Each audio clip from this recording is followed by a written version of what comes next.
Moving into a peaceful suburban neighborhood had been a dream come true for me. The houses were neatly lined up, every lawn perfectly manicured, and there was a sense of tranquility that I couldn't get enough of. It was the kind of place where everyone waved to each other in the morning, and it seemed like the perfect place to settle down and host a few get-togethers. My new house had a big backyard with a spacious deck, ideal for a barbecue or hanging out with friends. It wasn't long before I decided to throw a party to celebrate the new place. A few friends, some music, good food, nothing too wild, just a casual backyard gathering. I wasn't expecting anything extravagant, but it was the first time I could really open up my home to others, and I was excited to do so. I made sure to send out invitations well in advance, and everyone showed up in the late afternoon. The sun was still shining, and the energy was high as we all crowded around the grill. The laughter was contagious, and the music created the perfect vibe.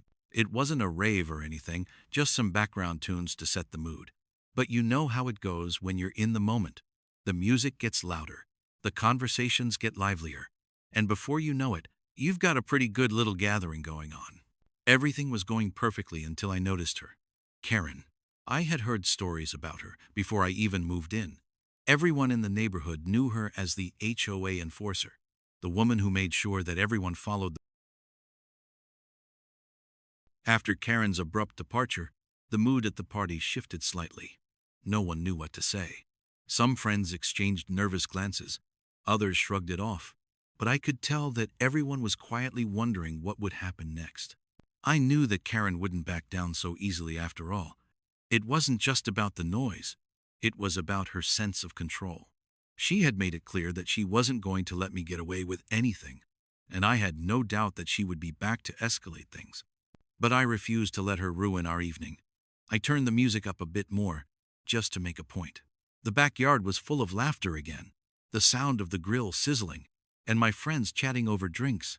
But my mind kept going back to Karen and the HOA. I knew that she would be taking action. There was no way she'd just let a small party slide. And sure enough, I was right. It was around 9:30 p.m. when I heard the sound of a car pulling up in front of my house. I wasn't exactly sure who it was, but the headlights illuminated the front of the house, and I could see the silhouette of a figure walking toward the door. A feeling of dread washed over me as I stood up, knowing that this time it wasn't just Karen, it was the police. I could feel my stomach drop as I walked toward the door. The knocking was loud, echoing against the quiet neighborhood. My heart started racing as I reached for the doorknob. When I opened it, I was met by the unmistakable sight of two uniformed officers standing on my doorstep.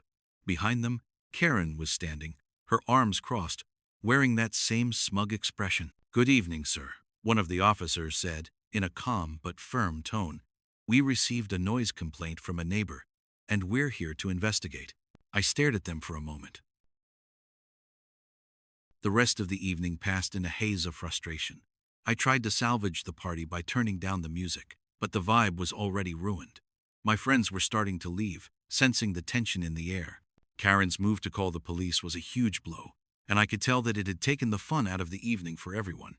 But I was more determined than ever to not let her get the best of me.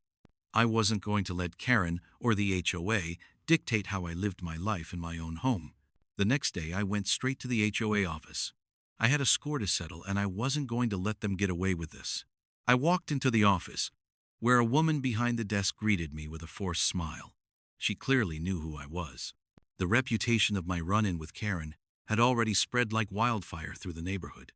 "Hi, I'm here to speak with someone about the complaint filed against me," I said, my tone firm but controlled. The receptionist gave a small nod and buzzed someone on the intercom. A few minutes later, a man in his 50s with graying hair appeared. He had a professional but cold demeanor.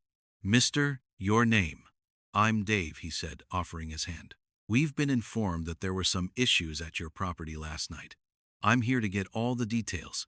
"Yeah, I'm sure you are," I said, shaking his hand. "But let's get one thing straight. This whole thing is completely ridiculous. I was hosting a simple party, and Karen decided to take it upon herself to get the police involved over some noise complaints." Dave sat down across from me, folding his hands.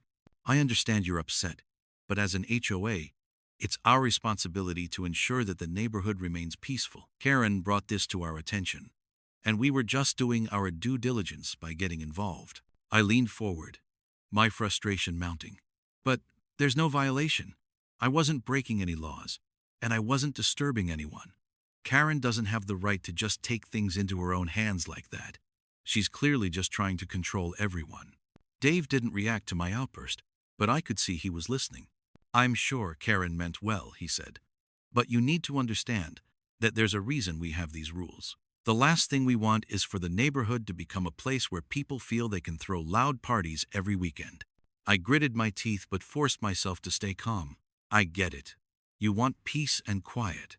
But you also have to understand that I've been nothing but respectful to my neighbors. No one complained to me directly, and yet I'm the one who's being penalized. Dave shifted in his chair, clearly uncomfortable. Look, it's not about you being disrespectful. It's about maintaining a sense of order. If you don't want these types of complaints escalating, it's best to keep things at a reasonable level. I think a little more discretion would help avoid issues like this in the future. I will keep the noise down, I said, standing up. But I won't just lie down and let Karen and the HOA treat me like I'm some kind of rule breaker for having a good time with friends. This is my home. Dave stared at me for a long moment, clearly weighing his options. He wasn't used to people pushing back, but I could see the wheels turning in his head.